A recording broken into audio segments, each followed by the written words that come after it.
जय श्री कृष्णा, राधे राधे। ज्योतिष एकाग्र चैनल में आप सभी का हार्दिक स्वागत, हार्दिक अभिनंदन।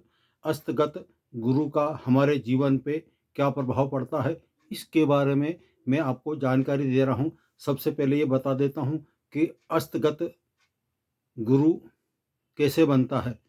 जब कुंडली में सूर्य के साथ गुरु स्थित हो और 9 डिग्री से कम अंश पे हो, तो डिग्री का अंतर 9 से कम होना चाहिए, तो सूर्य के प्रभाव से वो ग्रह जो सूर्य के साथ बैठता है वो अस्तगत कहलाता है।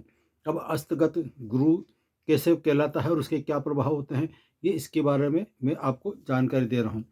वैसे सभी जानते हैं, गुरु ये पुत्र कारक है, भाग्य कारक माना जाता है और धन धान्य देने वाला धार्मिक प्रवृत्ति का माना जाता है। और ये इस गुरु का प्रभाव मनुष्य के जीवन में जब शुभ होता है तो वो ऐसा जातक धार्मिक होगा, ईश्वर में आस्था रखने वाला होगा और शास्त्रों का ज्ञाता होगा और स्पष्टवादी होगा। यह यदि गुरु किसी पाप ग्रह से प्रभावित नहीं हो, अस्त नहीं हो, तो ये शुभ परिणाम होते हैं।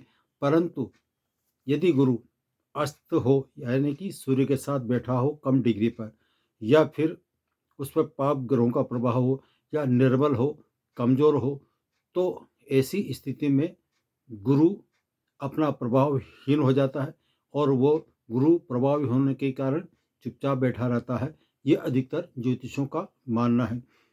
अब ऐसा नहीं है कि गुरु अस्त हो गया तो उसके दुष्परिणाम में आएंगे, या ऐसा नहीं है, उसके शुभ परिणाम भी हो सकते हैं, उसके अशुभ परिणाम में गिरावट आ सकती है। अब पहले मैं बता देता हूँ कि सूर्य यदि मेष, सिंह और धनु, मेष सिंह धनु, यदि इन राशियों का लग्न का चार्ट हो, तो इसमें सूर्य प्रबल योग कारक ग्रह कहा जाता है। और प्रबल योग कारक ग्रह के साथ में यदि गुरु अस्त हो, तब भी वह उन्नति कारक ही कहलाएगा।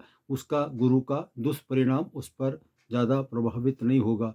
लेकिन यही गुरु किसी की मीन लग्न की कुंडली हो, तो मीन लग्न की कुंडली में यानी कि छठे भाव का स्वामी सूर्य होता है।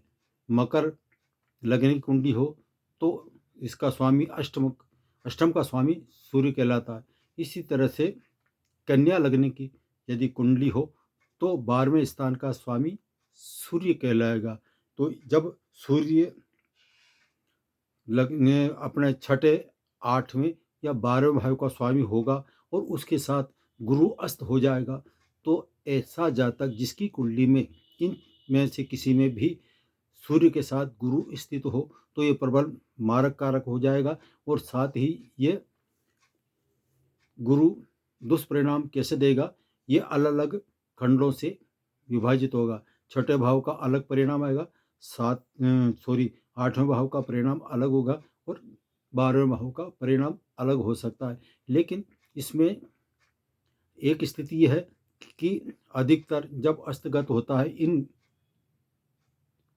परिस्थितियों में, तो ऐसा जातक अपराधी तक बन जाता है, वो गलत निर्णय में ले सकता है। और उसके साथ और यदि योग कारक ग्रह है, यानी कि मेष, सिंह, धनु, इसमें सूर्य और के साथ गुरु अस्त होगा, तो चाहे कितना ही खराब हो, गुरु के ऊपर कितने ही पाप ग्रहों की दृष्टि पड़ रही हो, तब भी ऐसा अस्तगत गुरु व्यक्ति को कमज़ोर नहीं करेगा, बल्कि उसके विकास में, उसके जीवन में विकास होता ही चलाएगा। गुरु के अस्तगत दुष्प्रभाव कतई नहीं आएंगे। दुष्प्रभाव ये होते हैं कि उसके विचार बदल जाएं, अपराधी प्रवृत्ति का हो जाए या गलत निर्णय ले जाए, ये है के कारण उसको कष्ट उठाना पड़े। ये तो होता है अस्तगत का अपने जीवन में प्रभाव। लेकिन यदि उदाहरण दे रहा हूँ, मकर, मीन और कन्या राशि के लग्न चार्ट हो, यानी कि लग्न, और उसमें सूर्य के साथ गुरु बैठ जाए, चाहे उसका कितना ही प्रबल अन्य राजयोग कारक हो, बहुत अच्छी स्थिति कुंडली हो, फिर भी गुरु की महादशा उसके लिए खराब ही कहलाएगी।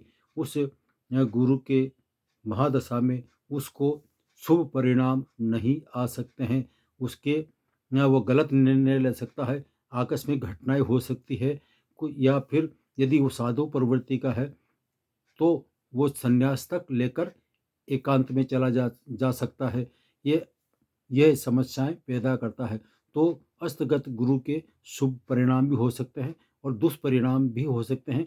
ये कुंडली के अलग अलग अध्ययन चार्ट से पता लग सकता है। इसलिए हम यह नहीं कह सकते हैं कि सूर्य के साथ कम डिग्री में गुरु अस्त हो गया तो इसके दुष्परिणाम ही दुष्परिणाम आएंगे। नहीं, इसके शुभ परिणाम भी आ सकते हैं।